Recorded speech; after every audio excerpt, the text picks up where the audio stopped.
Welcome to the Rim Break Rodeo. We hope this video helps. Hello everyone.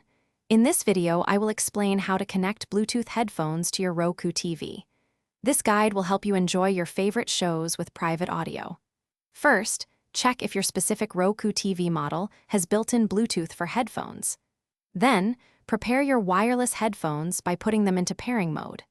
Finally, grab your Roku remote and head to the TV's main settings menu to begin the process.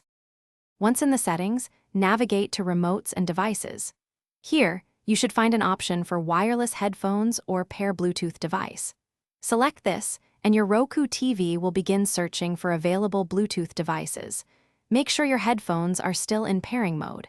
When your headphones appear on the list, select them to establish a direct connection. It's a straightforward process for compatible TVs.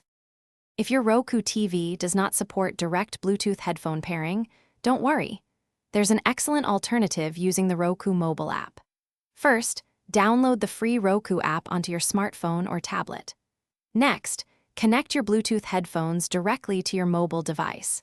It is crucial that both your phone and your Roku TV are connected to the exact same Wi-Fi network for this method to work seamlessly. With your headphones connected to your phone and both devices on the same Wi-Fi, open the Roku app. Tap the device's icon, usually found at the bottom right. Select your Roku TV, then tap the remote icon. Finally, tap the headphones icon to activate private listening. The TV's audio will now stream directly to your headphones, offering a personalized viewing experience. Enjoy your shows. Thanks for watching. Consider subscribing if we helped you.